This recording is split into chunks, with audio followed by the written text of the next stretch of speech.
So yung kulong-kulong na po ito ay ginagamit po nila ang pangisda. Nagulat na lang daw yung may-ari dahil nga naman pagbuklat daw niya ng isang araw ay ito na nga po talaga yung bumungad sa kanya.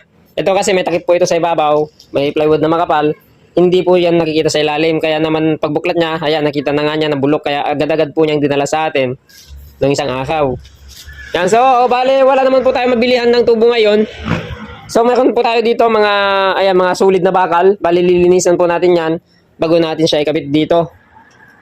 Baka naman mas matibay-tibay siya. Yun nga lang, mas mabigat siya ng konti.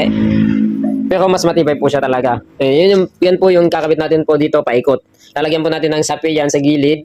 Para naman po mabawasan na po yung ano niyan, no? Ayan, no? Kung tiniktik po kasi natin yan, baka wala na matira. Kaya naman lalagyan po natin ng patibay niya sa may gilid bago po tayo maglagay ng pagganito. So yun.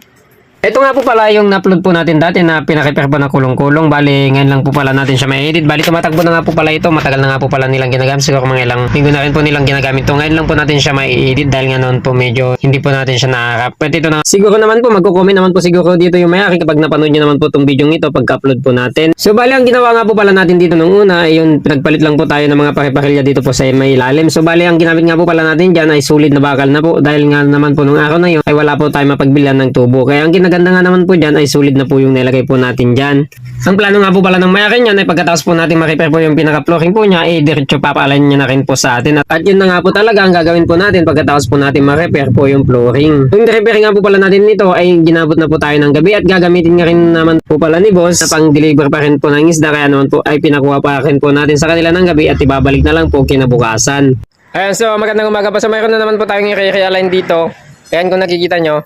Ang sitwasyon niya po kasi ito dati, ang nakakabit na motor po dito ay Euro 175. Ngayon, nagpalit po siya ng 186. Ngayon, nung ginamit daw po niya, plug and play naman na siya. Kumbaga, saktuhan na po yung lagayan po ng mga, yan, tornilyuhan.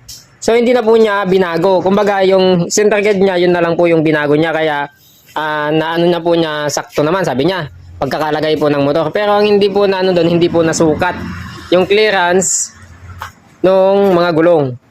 Kaya naramdaman niya na nagbago na nga siya, nagbago na yung align, bumigat na daw yung kulong-kulong niya. So kumakabig na daw siya ng pakanan. So ngayon, nung pina-repair niya yung ilalim, ayan, na-repair po natin yung ilalim.